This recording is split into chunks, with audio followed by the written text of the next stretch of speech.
looking beyond autism, seeing the half-full glass.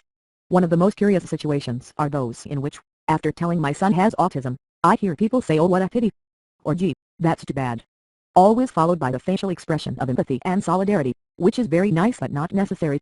Really, autism so enriched my life and consequently of all around me. I think everyone should know the load that the word autism contains and such, that almost all assume that autism is synonymous with unhappiness.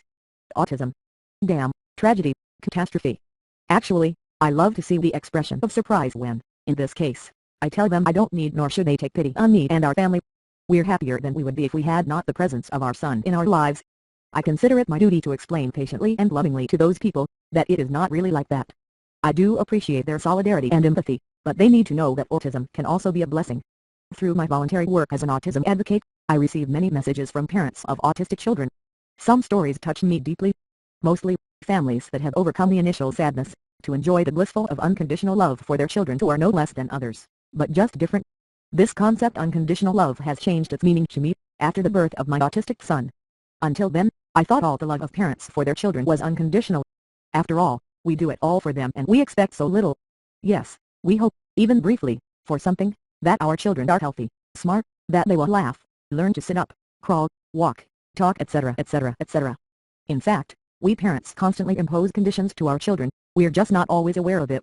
It is so easy to let the baby that smiles back to us, which is cute, give his first steps in our direction, look in our eyes, says Dad and Mommy, or the child who is just learning how to write and read, which brings you a drawing done at school, plucks a little flower to give to you from the park and says that you are the best mom in the world. Later, we are proud of our teenager who just go to college, get a girlfriend, graduates, gets a job, a house and build a family. Even when our neurotypical kids do not behave according to our expectations, we continue loving them, sure, but always hoping that they will eventually change, which ends up generating conflicts. Sometimes as many consider it as a sign that they are not fully accepted. After all, not everyone attends college or get married. But the secret lies in the potential of every child.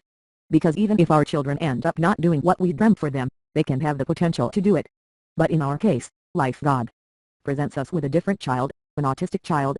Without any instruction manual, we have to make our minds give a 360-degree swivel to understand how his little head works. And despite the initial shock and fear for their future, we learn to love her in unimaginable ways to other parents without special children. For them, it must be difficult to love the 1-year-old baby that still doesn't smile, the other child of 2 years that walks like a little robot and does not listen when we call out her name, the little girl of 4 years who doesn't speak, instead screams and cries like a baby, the boy of 6 years who beats you, screams, throws himself on the floor, leaving us between nervous and embarrassed about the prying eyes of those who witnessed an autistic tantrum, the 1U child, called by her name that won't look back at you, and sometimes don't even seem to realize that there's someone around, the 10-year-old girl who spread poop on the curtains again, or get your vase or plant scribbles on the walls for the 10th time, during that 1 minute you go to the bathroom, the 12-year-old boy of who you need to hide the house key to the house, so that he won't open the door and run away, or jump from the window, the odd teenager, with no friends, obsessed by a single interest, the young man who, in spite of his intelligence, can't make friendships and is rejected by classmates for being different. You, who patiently or sometimes not quite collects all the clothes that your son took of cabinets, you who don't dare to take an object from its place in his room, you, who see your child's bedroom lights go on and off 10 times while you put clothes the curtains with poop in the wash machine, you, who is excluded from some social circles because your child does not behave, you, who have been changing diapers for longer than a decade, who becomes specialist in dinosaurs, aliens and the universe and who tries to explain to anyone who will listen that you wouldn't trade your child for any other of this world. Congratulations, you managed to learn the meaning of true unconditional love.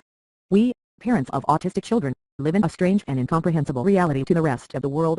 Whether it is better or worse, will depend on each family's capacity of acceptation. As an individual and the mother of an autistic son, so weird as love, I refuse to see a half-empty glass.